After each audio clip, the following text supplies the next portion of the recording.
오늘은 하이데베르그 교리문답 45문입니다. 예수님의 부활에 관한 내용들이 45문부터 49문까지 있는데요. 특별히 이 부활의 역사성, 또 부활하신 그 목적, 그것이 우리에게 어떠한 유익이 있는가 하는 것을 오늘 살펴보도록 하겠습니다. 우리가 그 예수님이 십자가에 죽으셨다 할 때에 죽음에 대한 많은 논란들이 있어요. 어떤 사람들은 예수님이 진짜 죽은 게 아니라 기절했다, 이렇게 얘기하는 사람도 있고요. 또 부활에 대해서도 기절했는데 제자들이 먼저 와가지고는 몰래 예수님의 시체를 훔쳐갔다, 그렇게 주장하는 사람들도 있고 오늘날에도 그렇게 믿습니다. 그래서 우리가 이 죽음이라는 것이 뭘 의미하는지를 먼저 정확한 정의를 내려야 돼요. 그러니까 때로는 윤리적인 죽음과 의학적인 죽음 뭐 이런 것들이 다른 것이 있는데, 우리가 죽음이다 라고 얘기했을 때 죽음은 어떤 걸 죽음이라고 얘기하냐면요, 성경이나 신학적이나 우리가 일반적으로 얘기할 때 인간은 어떻게 구성되어 있다고 그랬죠? 인간이 있으면 육체가 있고요. 또 뭐가 있죠? 네, 영혼이 있죠. 영혼이 있는데 영혼은 이 마인드하고 또 뭐 soul, 또 어떤 사람들은 뭐 spirit, 이걸 다 구분을 해가지고 보는 사람들이 있는데 그냥 우리는 편의상 육체와 영혼 이렇게 얘기하면 좋겠어요. 그래서 우리가 인간이 생명을 가지고 있다, 살아있다, 이렇게 얘기할 때는 이런 형태로 되어 있는 거예요. 영혼과 육체가 하나로 되어 있는 거죠. 이게 어떻게 연결되어 있는지는 신비해요. 우리도 알 길이 없어요. 그러나 분명히 영혼과 육체가 있죠. 그런데 죽었다 그렇게 이야기를 하면 이 두 가지가 분리된 상태를 얘기를 해요. 그러면 사람이 죽어요. 죽으면 이 육체는 어디로 가죠? 땅으로 가죠. 그래서 흙으로 간다, 이렇게 얘기를 해요. 그래서 원래 사람이라는 뜻이 히브리 말로 아담이에요. 아담. 우리 첫 번째 사람 아담 있잖아요. 흙이라는 뜻이고 좀 뭐 흙 또는 먼지라고도 얘기해. 먼지. 근데 이 먼지라는 게 그냥 우리 여기 이렇게 돌아다니는 먼지를 얘기하는 게 아니고요, 아주 미세한 흙먼지. 그래서 사람이 죽으면 흙으로 돌아간다. 그럼 영혼은 어떻게 될까요? 죽고 나면? 죽는 즉시 천국 아니면 지옥으로 가게 돼 있어요. 천국 아니면 지옥. 그래서 예수님의 죽으심도 이와 똑같은데 조금 다른 부분은 있지요. 예수님께서는 첫 번째 그 아담의 실패를 회복시키시고자 이 첫 번째 아담은 영원히 죽었어요. 근데 둘째 아담이라고 예수님을 일컫죠, 성경에서. 그러니까 성경에서 예수님을 둘째 아담이라고 얘기하는 것은 왜 그러냐 하면 바울이 우리의 모범이다, 그런 뜻을 해서 둘째 아담. 왜 둘째 아담이냐? 첫째 아담은 실패했고 둘째 아담이 회복시켜줬기 때문에 그렇게 이야기하는 거죠. 예수님도 죽으셨을 때에 육체와 영혼이 분리가 됐어요. 그래서 육체는 무덤으로 가죠. 무덤으로 가서 이제 시간이 지나면 썩어서 땅으로 가게 돼 있죠. 그리고 그의 영혼은 우리가 일반적으로 예수님의 그 영혼은 천상으로 갔다, 이렇게 보는 게 맞죠. 하나님의 원래의 그 천상으로 올라간 거죠. 근데 예수님은 우리와 조금 다른 게 있어요. 우리는 인성, 휴메니티만 있지만 예수님은 모두 있다고 그랬어요. 디비니티, 신성도 있으시다. 인성은 시간과 공간의 제약을 받아서 시간과 공간 안에 있을 수밖에 없어요. 이 인성이라는 것은. 그래서 요거는 장소적으로 제약을 받고 시간적으로 제약을 받을 수밖에 없죠. 그러나 신성은 이제 한국말로는 좀 편만하다, 편만하게 있다 그래요. 편재라는 말을 사용하는데 한자예요. 그냥 이렇게 이해하시면 돼요. 아니 계신 곳이 없다. 그러니까 어느 곳이나 계시고 시공간의 제약을 받지 않는 것이 예수님의 신성이죠. 이 부분을 좀 우리가 이해를 해야 돼요. 그래서 예수님께서 죽으셨다라는 것은 이 인성에 관한 부분이에요.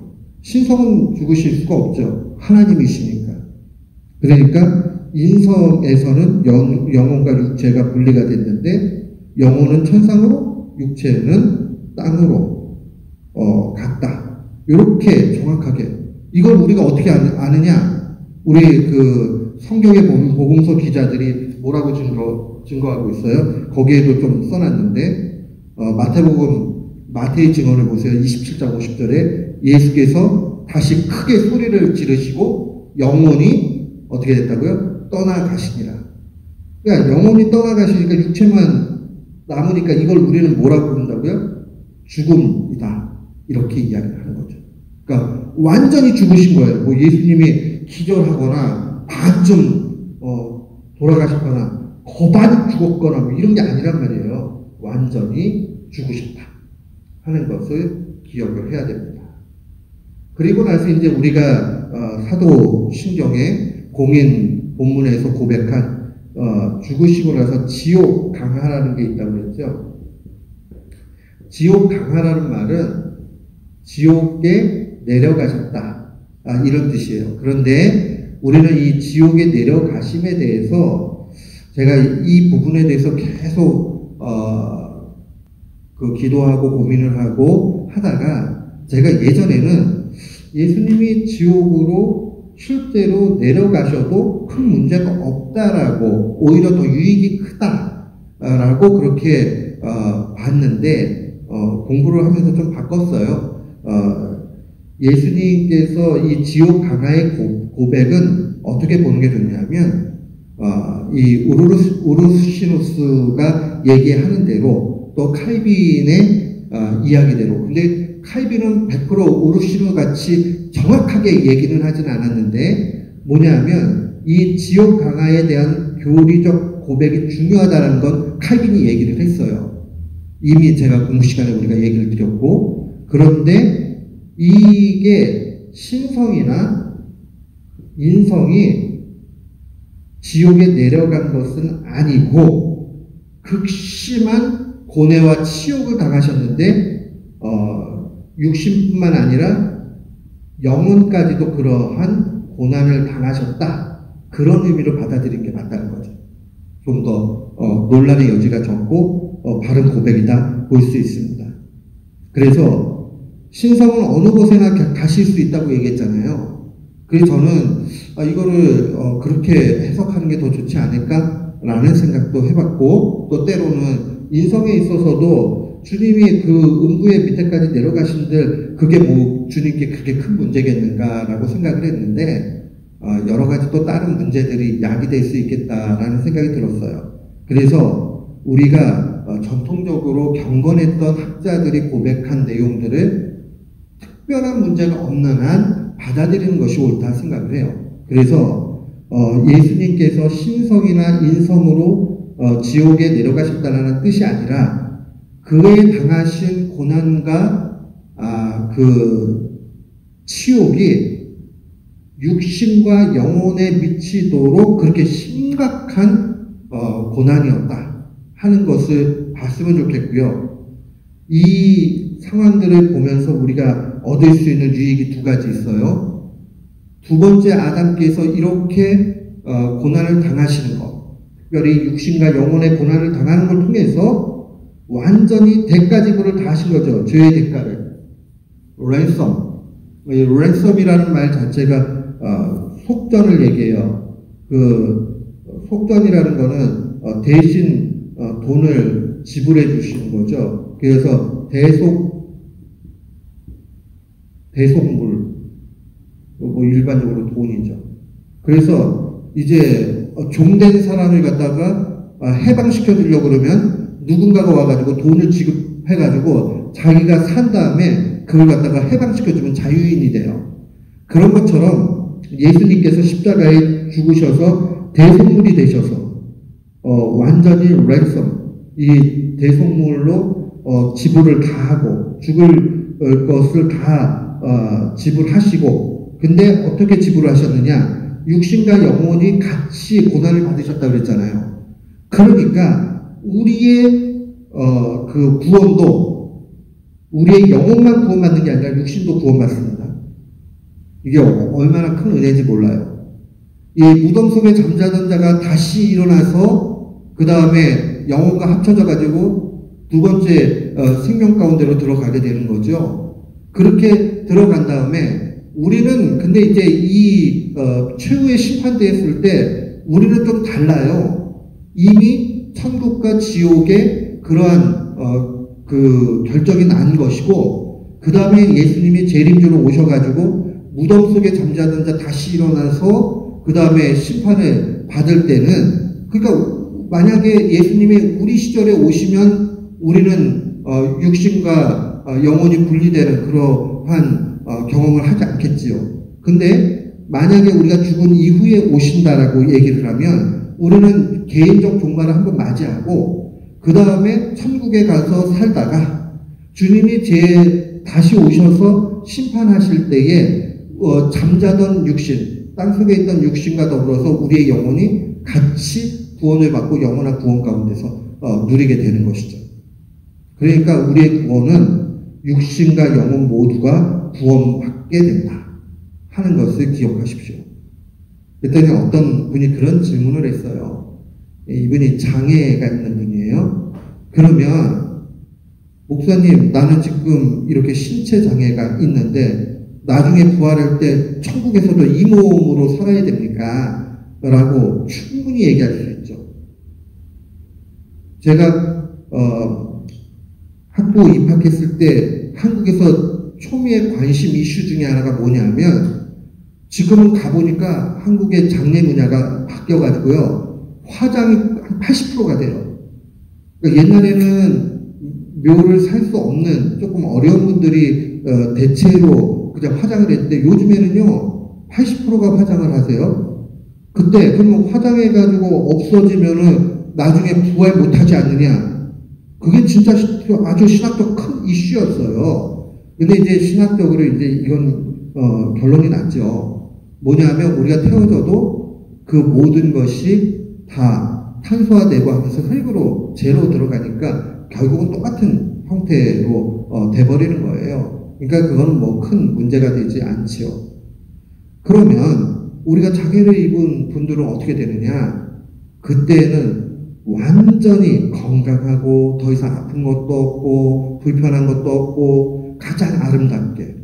그때 또 누가 그래요? 나는 외모 컴플렉스가 있어가지고요. 그럼 또 이 얼굴로 또 살아야 되나? 또 누가 그런 얘기 한 적이 있어요. 근데 주님께서는 누가 봐도 가장 아름다운 모습으로 우리를 이끌어 주실 거예요.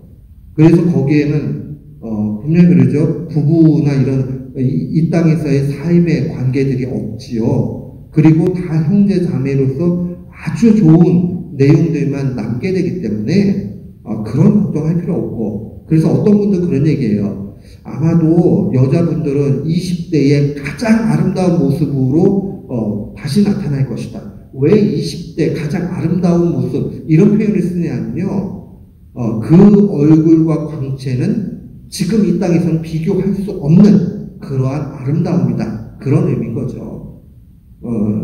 그러니까 이 땅에서 사람들의 기준에서 예쁘다, 덜 예쁘다의 기준이지 하나님 나라에서 그런 거 없다라는 거예요. 다 아름답고 다 좋은 겁니다. 그래서 우리의 육신도 영혼도 다 구원받는다. 그래서 이 상황들을 좀 잘 기억을 하셔야 되고요. 그 다음에 예수님께서 이 부활의 실제 상황들을 보여주죠. 누가복음 24장에 이렇게 예수님의 말씀을 증거합니다. 영은 살과 뼈가 없으되 너희 보는 바와 같이 나는 있느니라. 그러니까 완전히 죽으셨다가 3일 만에 부활하셨어요. 근데 육체가 있다라고 보여줘요. 이 얘기는 뭐예요? 육신의 부활을 보증해주는 표로 말씀하신 거죠. 그래야 원래의 인성의 상태로 회복이 되는 거죠. 그러니까 우리의 인성 자체가 다 회복되어진다 하는 것을 봐야 됩니다. 그래서 부활은 우리의 그냥 아이디어, 그냥 머리, 좀 어려운 말로 관념이라고 얘기하는데 머릿속으로 하는 것이 아니라 이 부활은 진짜 리얼리티, 실제 상황이라는 거예요. 그래서 이게 굉장히 중요한 게 뭐냐면 예수님이 그래 예수님이가 리얼리티 있게 부활하셨다. 근데 우리는 그냥 관념적으로 부활할 수도 있지. 그렇게 보는 학자들이 되게 많아요. 그리고 또 예수님의 리얼리티도 다 인정하지 않아요. 근데 우리는 성경 속에서 예수님의 부활은 실제적으로, 그 말은 우리 눈에 보이도록 그렇게 하신 부활이다. 리얼리티가 분명히 있다. 이게 중요한 이유. 이 리얼리티가 없으면 우리의 부활도 보장되지 않죠. 그러니까 우리는 분명히요, 천국에서 마지막 때에 은혜 가운데서 그 백보자 심판, 그 심판 이후에 모든 성도들은 다 가장 아름다운 모습으로 육체와 영혼이 온전히 회복돼 가지고 그렇게 지나게 된 거예요. 그러니까 그 사실을 우리는 분명히 믿어야 됩니다. 그리고 예수님의 부활은 이 실제적인 부활이 뿐만 아니라 역사성을 가지고 있어요. 이 역사성이라는 건 뭐냐면 실제 역사의 사건 속으로 드러났다라는 얘기예요. 왜? 완전히 죽으신 것도 지금 증명이 됐죠? 그리고 나서 부활이 왜 역사성이냐? 보세요.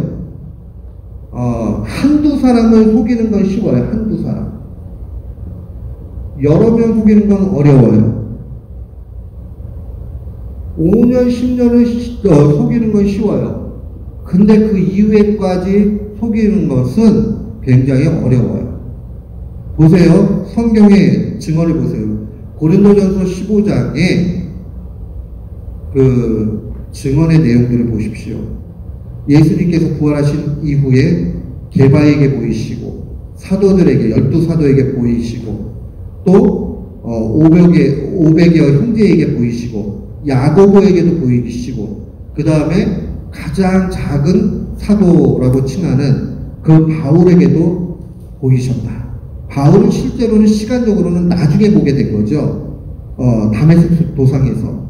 그러면 나중에 예수님께서 40일 동안 지상에 계시는 그 동안에 많은 사람들이 실제로 부활하신 예수 그리스도를 보셨단 말이에요.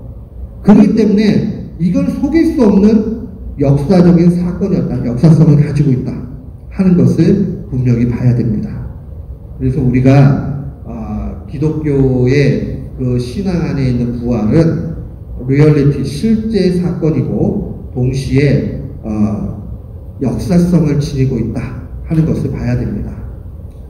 자, 우리가 좀 놓치지 말라고 늘 얘기하는 게 시간이라는 게 이렇게 흘러가죠. 시간이라는 게. 근데 시간이라는 것도 분명히 제가 뭐라고 얘기했어요? 창조물이라고 얘기했습니다. 시간은 창조물이에요. 그러면 시간이 있다고 그러면 또 뭐가 있죠? 공간이라는 게 있죠. 공간. 그러면 공간은 뭘까요? 공간도 창조물이에요. 그래서 우리는 일반적으로 시간과 공간 내에 있는 것들을 이해하면서 이 물질적인 세계 안에서 살아가요. 그래서 실제로 시간과 공간 안에 있는 것을 연구해 가는 그러한 학문들을 자연학 또는 물리학이라고 피직스라고 얘기하는데 그 피직스는 실제로 시간과 공간 안에 가시적으로 보이는 것들이다 이렇게 얘기하는 것이고요. 그 다음에 요 시간과 공간 안에 매이지만은 눈에 보이지 않는 세계 그 너머에 있는 것들에 대해서도 우리가 생각하는 그러한 능력을 하나님이 부여해 주신 게 있어요. 그거를 피직스 다음에 있다가지고 메타피직스라고 얘기하고요. 요거를 한국 말로는 형이상학이라는 말로 사용을 해요. 형이상학. 그래서 요렇게 이해하시면 돼요. 시간과 공간 안에 있는 내용의 상황들을 대상으로 학문하는 것을 피직스 또는 자연학이라고 얘기를 하고, 물리학이라고 번역하는 것보다는 자연학이라고 번역하는 게 더 좋은 것 같아요. 그리고 그거보다 넘어 있는 것들을 생각하는 거 형이상학이라고 얘기를 해요. 그러면 형이상하고 오늘날에 있어서 주로 뭐가 다루냐면 철학이 이런 거를 다뤄요. 이런 게 자연학이 다룬다면. 그런데 이 철학보다 더 넓게 다루고 있는 게 뭐냐면 종교예요. 종교.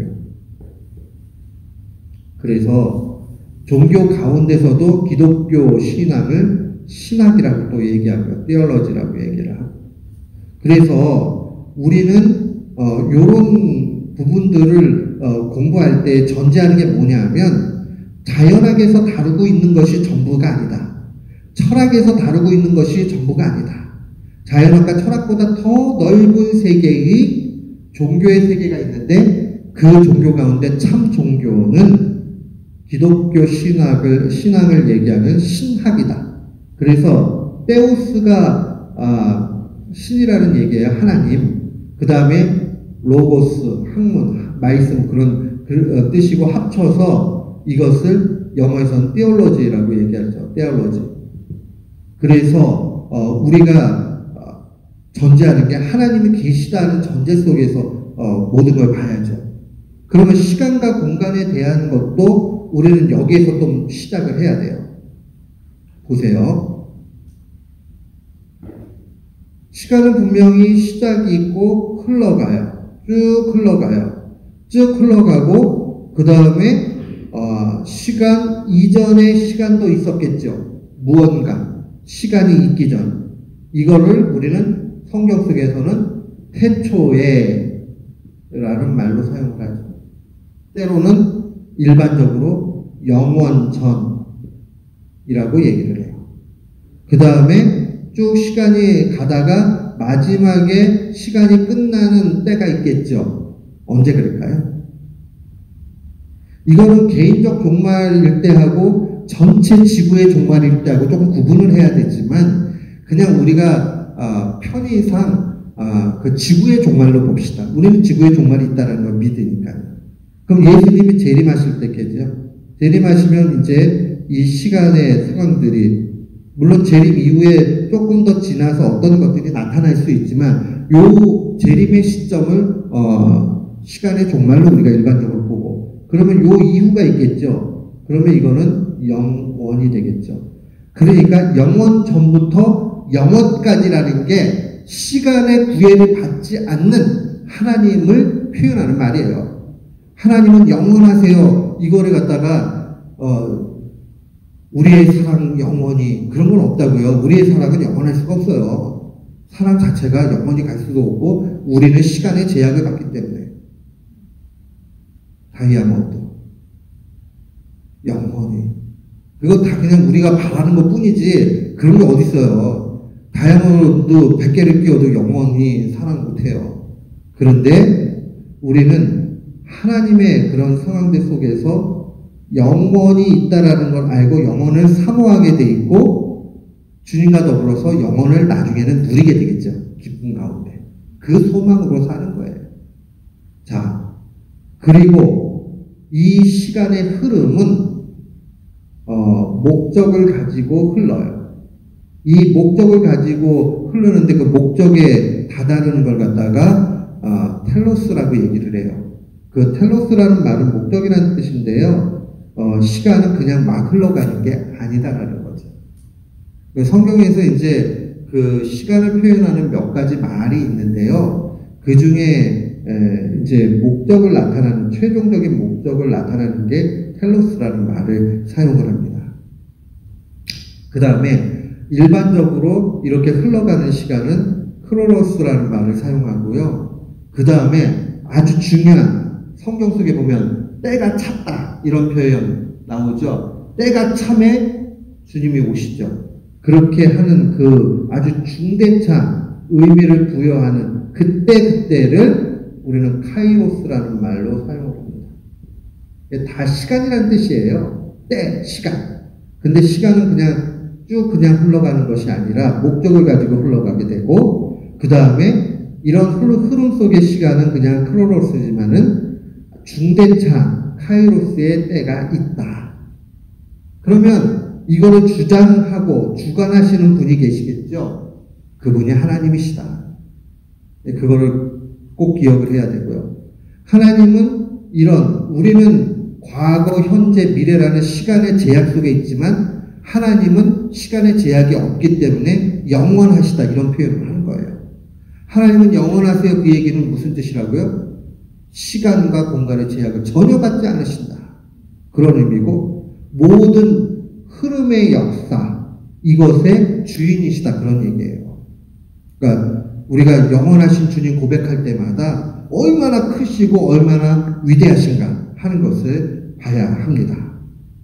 그래서 우리가 구약과 신약의 상황들을 좀 한번 보면서 봅시다. 자, 구약에 보면은 이렇게 시간이 쭉 흘러가는데 신약과 구약을 좀 나눠요. 여기는 구약이라고 얘기하고 여기는 신약이라고 얘기를 해요. 중요한 요 기점이 뭐예요? 그쵸, 예수님이 이 땅에 오신 거, 예수님의 오심, 이게 아주 중요한 사건이 됩니다. 그리고 요 시작, 역사의 시작을 갖다가 우리는 태초라고 얘기를 하죠. 이 태초가 딱 됐을 때에 이제 역사는 시작이 되는 거죠. 그러면 요거는 창조와 관련이 되겠죠. 근데 창조된 대로 그대로 잘 지냈으면 되는데 인간이 어떻게 됐어요? 타락하게 되죠. 창세기 3장에 가면 타락하게 되잖아요. 그렇게 되니까 주님께서 약속해 주시죠. 원시복음이라고 얘기하는데 창세기 3장 15절에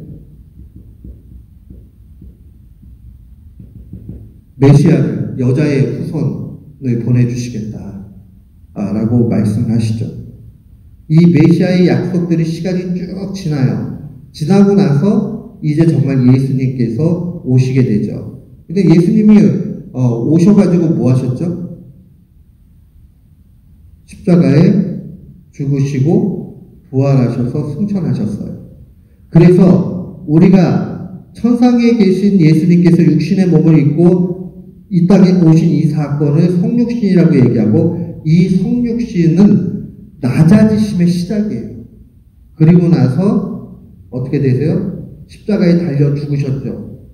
그 다음에 지옥까지 내려가는 경험을 하셨죠. 이게 이제 여기까지가 완전히 밑으로 비참해지신 거예요. 휴머니티.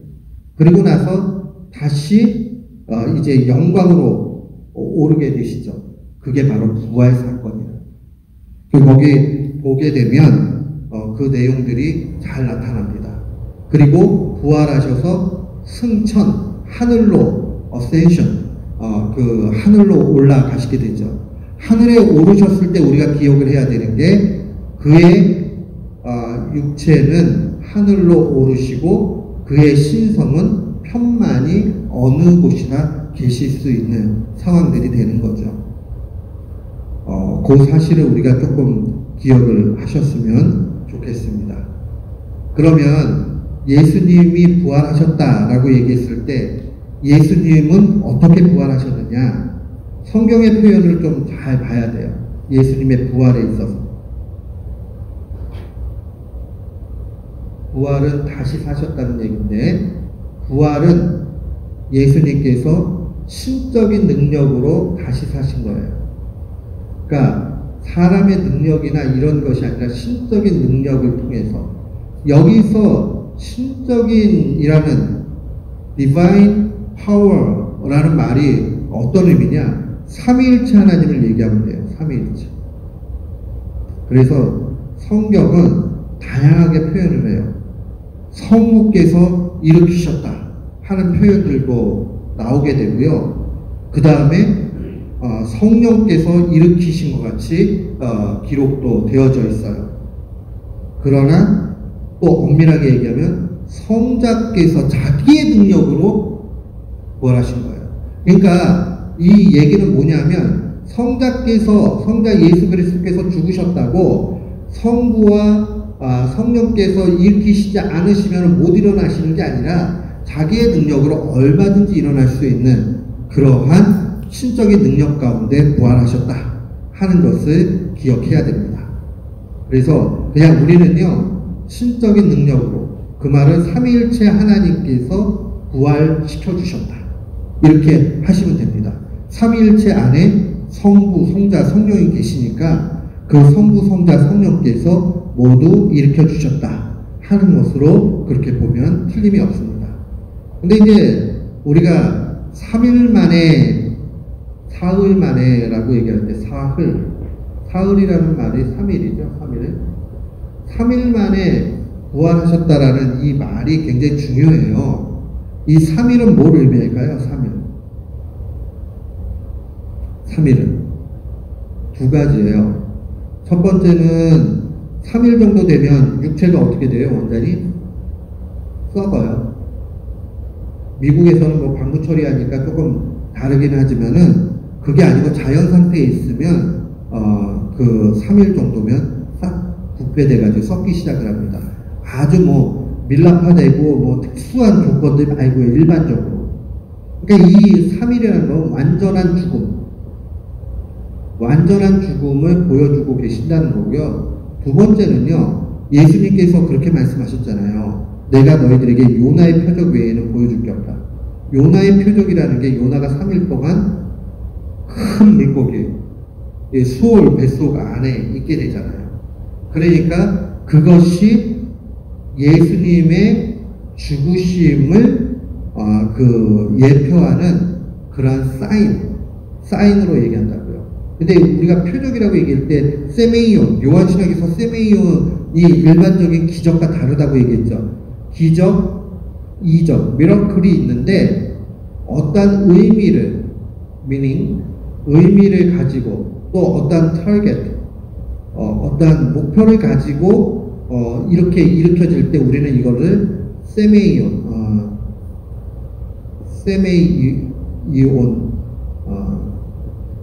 한국말로는 표적이라고 얘기해요. 표적을 보이시게 되죠.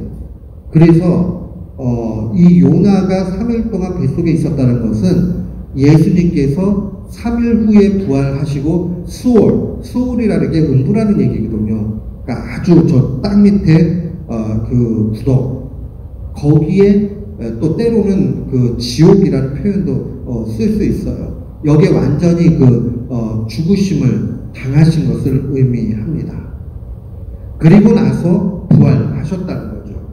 그래서 사흘 만에 죽으시고 죽은 자 가운데서 부활하셨다 하는 이 의미가 우리에게 아주 큰 유익을 갖다 줍니다. 그리스도께서 그의 영혼을 죽은 그의 육체와 진정으로 연합시켜 주신 거죠. 그러니까 이 말은 뭐냐면 아까 얘기했어요. 주님께서 완전히 죽으셨다가, 죽음은 뭐라 그랬죠? 영혼과 육체의 분리. 영혼과 육체가 분리가 되었다가, 죽음으로 인해서 이렇게 분리가 됐어요. 그렇게 됐다가 이제 부활을 통해서 다시 하나가 되게 된 거죠. 영혼과 육체가. 그래서 완전한 죽음이고 완전한 부활이다 라는 걸 보여주는 거고요. 그 다음에 그리스도께서는 이제 하늘에 오르시는 걸 통해서 육체가 하늘에 오르시고 영혼도 오르신 거죠. 인성이 하늘에 오르신 거죠. 인성이 하늘에 오르시니까 한마디로 그의 영혼과 육체가 모두 영광의 상태라는 것은 최고의 상태. 하나님의 그 영광의 상태는 최고죠. 비견할 수 있는 게 아무것도 없는 거죠. 예를 들면 이제 이런 거예요. 그 아버지가 있어요. 아버지가 있고, 아버지가 있는데 엄마의 사랑을 받고 그 다음에 아이들이 존경하고 막 이래요. 그 직장에서도 막 인정을 받아요. 그러면 이 아버지는 최고의 영광의 상태에 있는 거죠. 그러니까 주님께서는 이 땅에 오시는 걸로 완전히 밑으로 떨어지셨다가 십자가의 죽으심으로 완전히 또 떨어지셨다가 지옥의 그 고통까지도 더 떨어지셨다가 말로 표현할 수 없는 거죠. 그냥 쭉 떨어지셨다가 부활을 통해서 영광의 상태로 오르시게 되는데 그의 인성이 다른 말로 얘기하면 영혼과 육체가 모두 영광의 상태에 놓이게 되었다. 그리고 그분은 신적인 능력으로 살아나셨다. 그리고 그리스도께서 그의 핏값으로, 그 다음 이 말이 중요해요. 그의 핏값이라는 것은 십자가에 죽으신 걸 통해서 사신 게 있어요. 뭘 샀느냐? righteousness. 의라는 거를 샀고요. 그 다음에 거룩함. 그 다음에 holiness죠, 이게. 그 다음에 세 번째가 영광.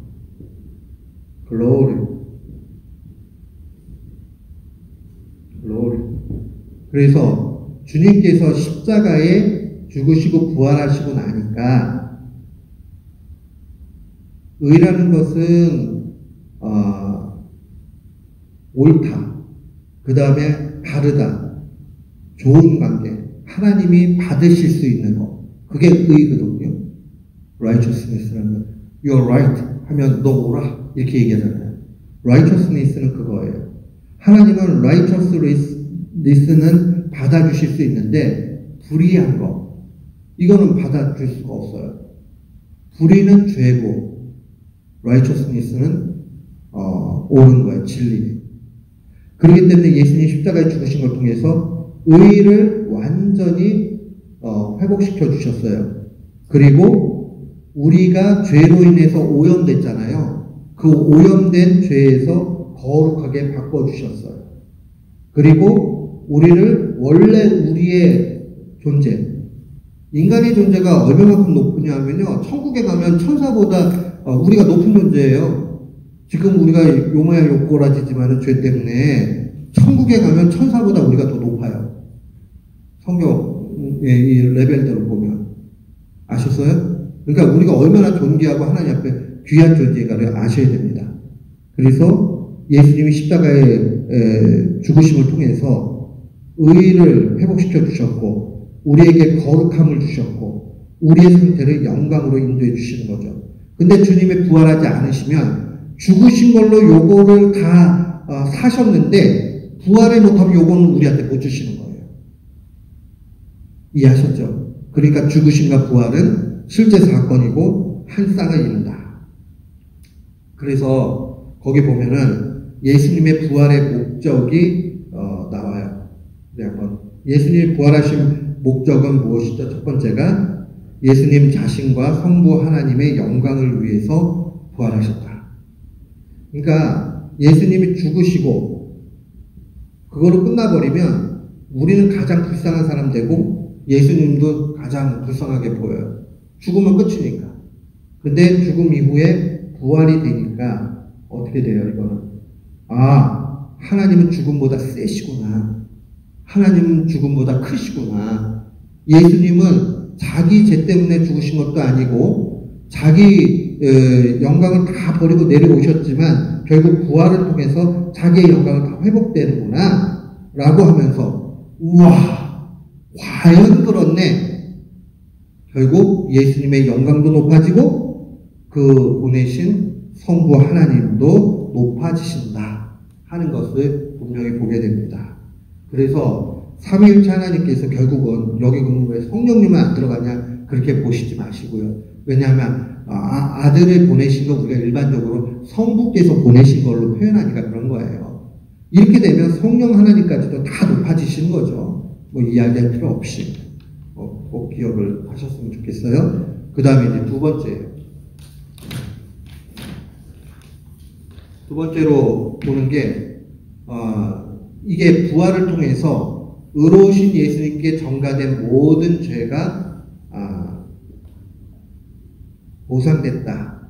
이 얘기를 할게요. 우리 구약의 제사를 하다 보면 예배 드리러 온 자가 제사 드리러 온 사람이죠. 제사 드리고 오는 사람이 제물을 갖고 온 다음에 제사장 앞에서 제물에게 안수를 합니다. 안수를 하는 이유가 뭐냐면 그 동물에게 자기의 죄를 전가시키는 거예요. 전가. 전가는 임퓨테이션이라고 얘기해요. 그러니까는 내 죄가 그쪽에 넘어갔다 이런 얘기예요. 요 말을 잘 해야 돼요. 그러고 나면 그 죄가 다 넘어가서 이제 예배 드리는 자는 죄가 없는 것으로 돼요. 그리고 죄가 없다고 보시면서 하나님은 그의 예배를 받아주시고 그를 의롭게 여겨주셔요. 그런데 요 예배의 모습은 모형이에요. 모형이라는 것은 타이폴로지. 어떤 타입이다 하는 거 있잖아요. 타이폴로지라는 건 뭐냐면은 어떠한 그런 의식이나 이런 걸 통해서 진짜 알려주고자 하는 게 있는 거예요. 요 예배의 형식을 통해서 뭘 알려주고 싶으느냐? 예수님과 우리 관계를 알려주고 싶은 거예요. 자, 요 모습은요, 바로 이런 거예요. 예수 그리스도와 우리. 예수 그리스도는 너무 크신 분이라 제한할 수 없고, 우리는 조금 해요. 그런데 시끄럽게 죄만 지었어요. 그런데 우리의 죄는 예수 그리스도께 임퓨테이션, 전가되고, 그리스도의 의가 우리에게 임퓨테이션, 전가되는 거예요. 그러니까 전가되기 때문에 우리는 실제로는 죄인이지만 동시에 예수님을 믿고 주님 앞에 내 죄를 다 회개하면 용서를 해주시면서 그의 의가 우리에게 전가가 돼요. 그러면 하나님은 딱 보시면서 그래 예수님의 피가 있네? 그러면 너 의인! 이렇게 알려주는 거예요. 그러면 신자는요, 루터가 얘기한 말이 딱 맞아요. 루터가 뭐라고 그랬냐면요, 죄인이면서 의인이다 이런 얘기를 했어요. 교회 다니면서 죄 져요, 안 져요? 예수님 믿었는데 그 다음부터 죄 안 지은 분이 있어요? 죄 져요.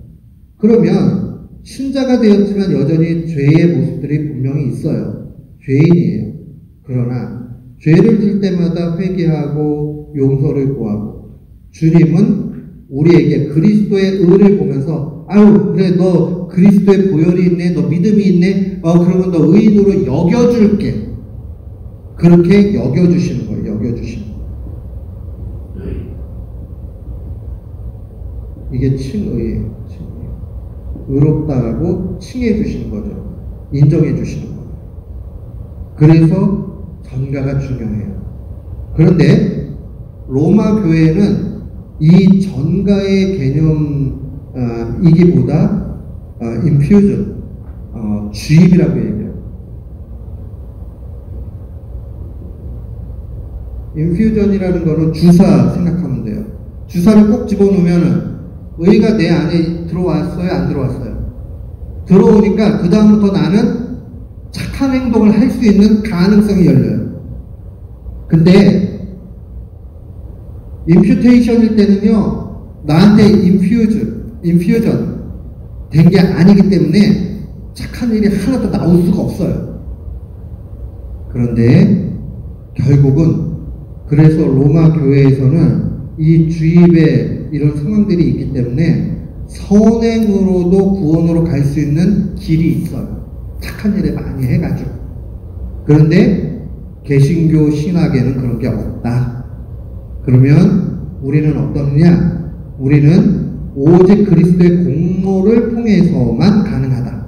그런데 성령님께서 우리에게 은혜를 주셔서 그나마 사람으로 좀 괜찮게 할 수 있는 착한 일을 할 수 있도록 힘을 주세요.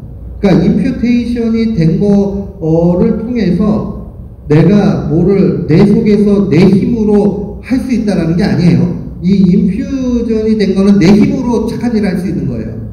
그런데 임퓨테이션이 되면 내 힘으로는 안 되는데 주님이 은혜 주셔가지고 해가지고 조금 착한 일을 했어요. 누구 도와줬어요. 그러면 우리는 딱 알아야 돼요. 이건 내가 착한 일 한 거 아니야. 주님이 착한 일 할 수 있도록 은혜 주셨어. 은혜로부터 왔으니까는 공로는 누구한테 있는 거예요? 하나님께 있는 거죠. 이런 거랑 똑같은 거예요. 5살짜리가 있는데, 보니까 홈리스가 딱 저기 있어요. 근데 좀 도와줬으면 좋겠는데, 엄마 보니까, 야, 저기 가가지고, 너 저기, 이거, $10 좀 주고 와. 그렇게 한 거예요. 그럼 돈은 누구 거예요? 엄마 거잖아요. 근데 지가 가가지고 돈통에다 넣어드리고 왔어요. 그러면 하나님은 아이고 너 잘했네 그렇게 하면서 그것도 우리가 한 걸로 여겨주세요. 그리고 상까지 주세요. 그러니까 얼마나 좋으신가 봐봐요. 그래서 칼빈은 이것을 행위의 의다 이렇게 얘기했어요. 행위의 의. righteousness of work. 그러니까 행위의 의. 우리가 선행을 할 수 있도록 복까지 주시고 상급까지 주시는 거예요. 그러니까 우리는요, 착한 일 조금 하고 나서 어떤 생각해야 돼요? 이거 내가 했네. 그러면 돼요? 안 돼요? 안 돼요. 그러면 중세의 교인이 되고 말아요. 하나님이 하셨다. 모든 일이 그렇게 가야 됩니다. 그래서 히브리서 10장 14절에 보면 그가 거룩하게 된 자들을 한 번의 제사로 영원히 온전하게 해주셨다. 그러니까 왜 온전하냐? 그 죄를 통해서 의로 주셔가지고 이게 변하지 않고 우리를 의인으로 만들어 주셨으니까 온전하게 만들어 주시게 된 거죠. 그래서 부활하신 목적은 완전히 지불하신 것을 통해서 우리를 온전하게 하기 위해서 그렇게 하셨다. 세 번째는 부활을 통해서 중보자의 직분을 계속 하시기 위해서 그러신다. 아주 은혜가 돼요, 이게. 아주 귀중하죠. 자, 중보자라는 말이 뭐예요? 중보자. 가운데 계신 분, 이런 얘기죠. 우리 마도레이트 한다고 얘기하잖아요. 미디에이터. 중보자가 미디에이터잖아요. 가운데, 가운데에서 조정하는 거죠. 어떻게 조정을 해요, 중보자? 하나님과 우리 죄인 사이에서 중보자가 계시죠. 중보자는 한 분이래요, 성경에. 누구예요? 예수 그리스도. 왜 그러느냐? 예수 그리스도에게 신성과 인성이 있으시죠? 우리가 하나님같이 나갈 수가 없어요, 죄 때문에. 그러니까 예수님이 중간에 끼어드셔가지고 우리를 의롭게 만들어 주시고 하나님과 연결시켜 주신 거예요. 브리지 역할을 하셨단 말이에요. 그래서 중보자로서 영원히 다스리시고 계신 거죠. 그러니까 천상에 계시지만은 그 천상에 계신 성자께서 신성을 통해서 이 땅 가운데서도 분명히 역사하시고 영원히 통치하시죠. 그래서 성경에 보면 천상에서 하나님 우편에서 뭐하고 계세요?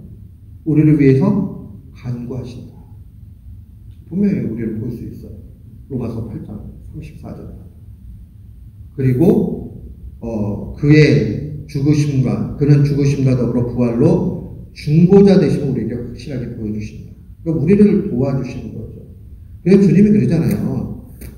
내가 또 다른 보혜사를 너희에게 성령을 보내주신다라고 얘기하면서 성령님의 역사를 우리에게 주시죠. 그리고 성자께서도 여전히 그 중보의 사역은 그대로 하고 계신다 하는 것을 봐야 됩니다. 이 중보자는요, 종종 변호사로 비유할 수 있어요. 법정에 가가지고 얘기할 때요, 괜히 떠들면요, 소란죄로 잡혀갑니다. 근데 이 변호사가 얘기할 때는 아주 좀 달라요. 변호사는 굉장한 법정에 힘이 있습니다.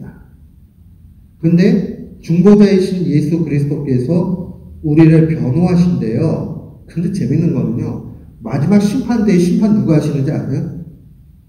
이분이 하신대요. 그러니까 심판장이 변호사예요. 그럼 그거보다 더 센 게 있어요, 없어요? 없죠. 최고죠. 그러니까 우리는 무죄 판결을 받을 수밖에 없는 상황이고 그 사역을 오늘도 계속 하신다는 거죠. 그러면서 우리를 위해서 중보자로서 부활을 하셨어요. 그러니까 이 영원한 직분 수행을 위해서도 부활하셨고요. 또 그의 부활은 우리를 위한 부활이었다 하는 것을 기억해야 됩니다. 그래서 우리에게 의를 그대로 imputation, 전가해 주셨다고 그랬죠. 그리고 우리를 온전케 만들어 주셨다고 얘기했죠. 그걸 칭의라고 얘기해요. 원래 의는 just죠. just인데 이 의로움이 인정돼가지고 온전한 관계. 그래서 의롭다라고 인정된 것을 우리는 justification, 칭의라고 얘기를 해요. 신학적 용어로는. 이 말은 법정적 용어예요. 법정적 용어. 법정적 용어라는 건 뭐냐면요. 법정에서 선언을 딱 하면 끝나죠. 못 바꿔요. 딱딱딱 두들기면 끝이에요. 그런 것처럼 법적으로 하나님께서 무죄! 이렇게 판결을 해주셨다는 게 칭의예요.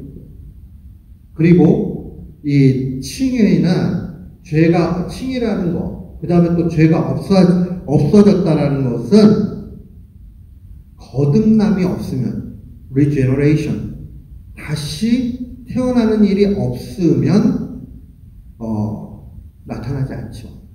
그러니까 이게 시간적 순서로 보거나 그러지 말고요. 논리적으로. 우리가 예수님을 믿게 되는 거, 그거는 이제 옛 삶을 청산하는 거죠. 그래서 다시 태어났다 해가지고 regeneration, 중생이라고 얘기를 하는 거고요. 요 중생의 일들을 통해서 우리는 또 예수 그리스도의 십자가 사건, 또 그 믿음, 부활 이런 것들을 통해서 우리는 의롭다함을 얻게 되는 거죠. 그래서 새 생명을 얻게 되는 거예요.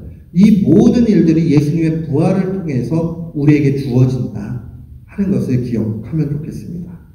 그리고 아까 예수님이 영광의 상태에 오르셨다고 그랬죠. 그러면 둘째 아담이 그렇게 되면 우리도 똑같이 그렇게 된다고 그랬죠. 대장님이 그렇게 되면 쫄병들은 다 그렇게 되게 돼 있어요. 우리도 장차 예수 그리스도를 바라보면서 둘째 아담의 영원한 승리와 같이 우리도 궁극적으로 승리하게 된다 하는 것을 기억하시면 좋겠습니다. 그러면 예수님의 부활의 유익, 여기서 목적과 유익은 좀 다르죠. 왜 해야 되느냐 하는 것은 그 목적을 이루기 위한 것이고요. 그 목적에 따라서 우리에게 실제적으로 오는 열매, fruit, 이것을 유익이라고 얘기하죠. 유익.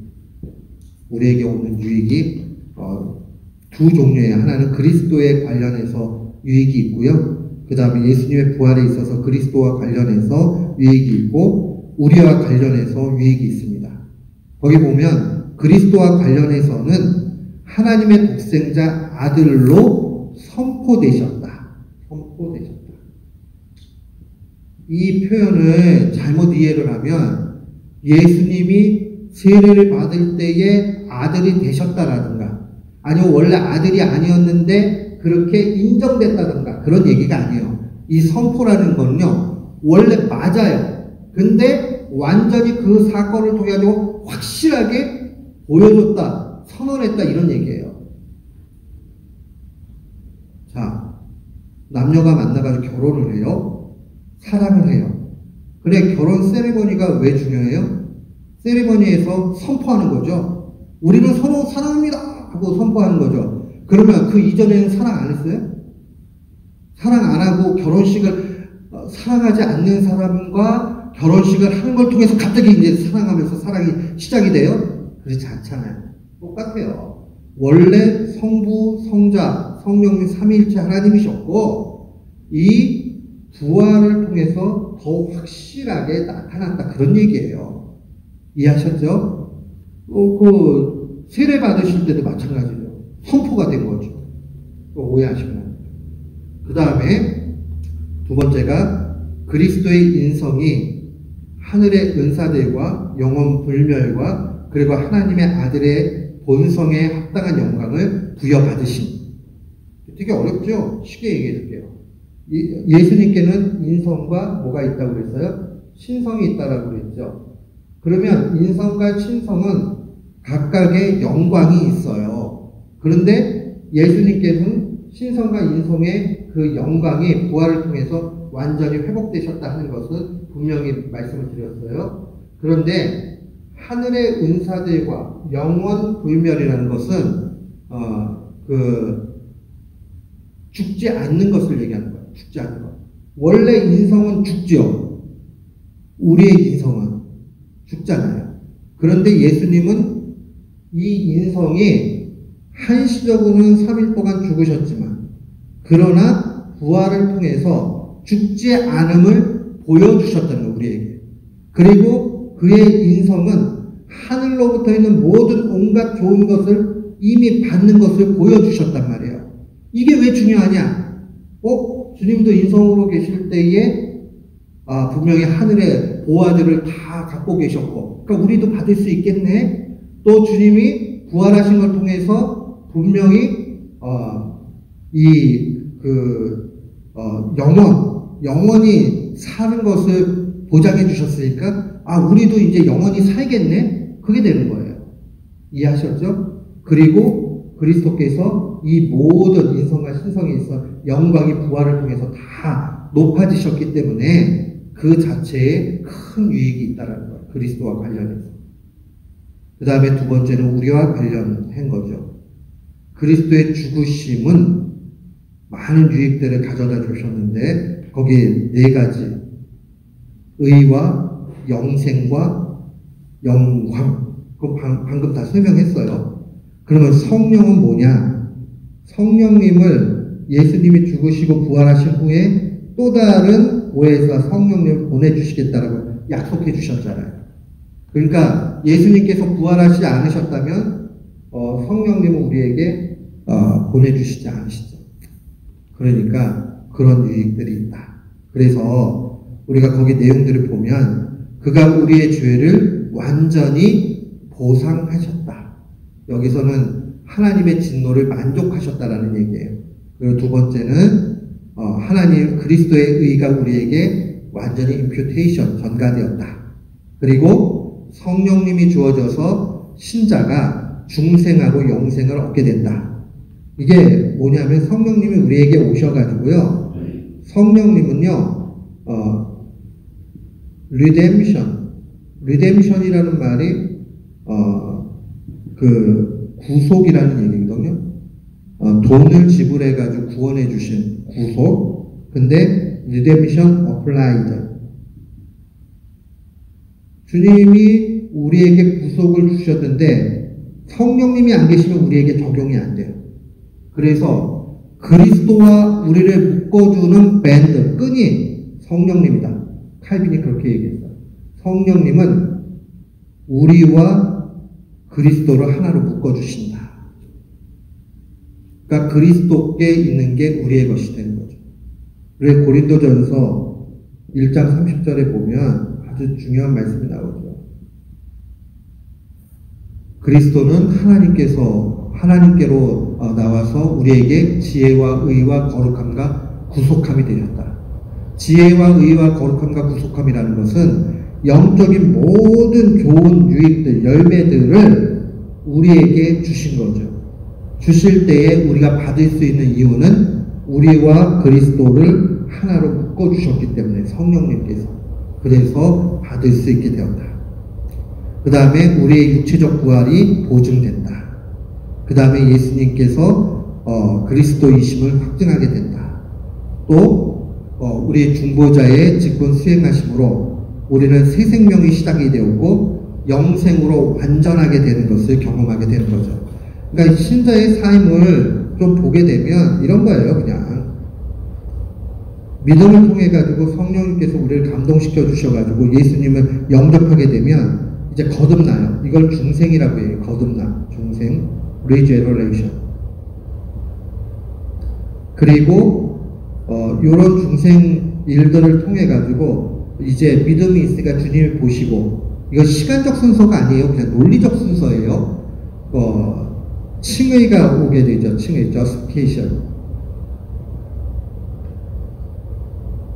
의롭다고 여겨주시죠. 그리고 의롭다고 여겨주시면 시간이 쭉 이렇게 하면서 믿음 생활하고 그러면 점점 주님의 성품을 닮아가요. 홀리하게 된다고, 홀리니스, 거룩하게 되는 거. 이것을 sanctification, 성화라고 얘기해요.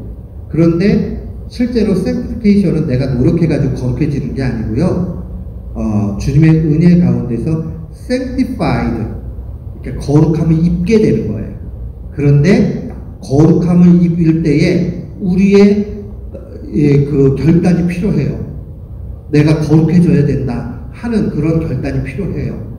그래서 이것은 성화는 어떤 면에서는 노력이 요구돼요. 칭의는 내가 노력하고 안 하고 그 문제가 아니에요. 근데 성화는 노력이 필요하다.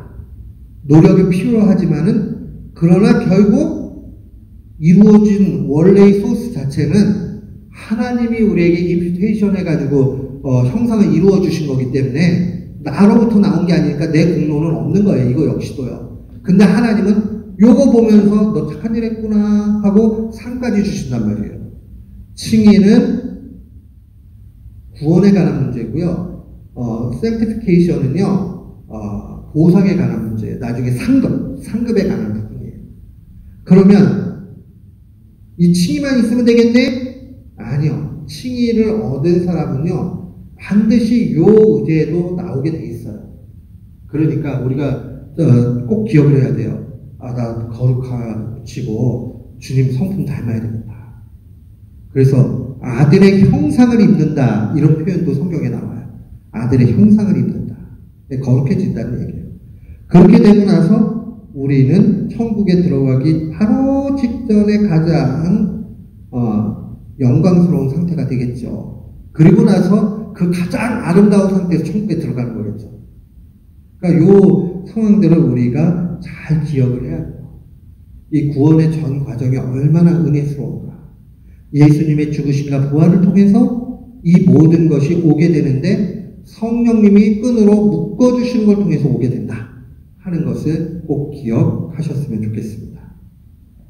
자, 오늘 예수님의 부활에 대해서 봤는데 이 내용들을 깊이 보시고 집에 가서 여러 번 좀 읽어보시고 공부를 하셔야 돼요. 그래야 정확하게 볼 수 있습니다. 다음 시간에도 계속 이어서 이제 공부를 할 텐데 좀 집에 있는 하이데베르그 문답 요 내용을 계속 좀 읽어보셨으면 좋겠습니다. 우리 한번 기도하겠습니다.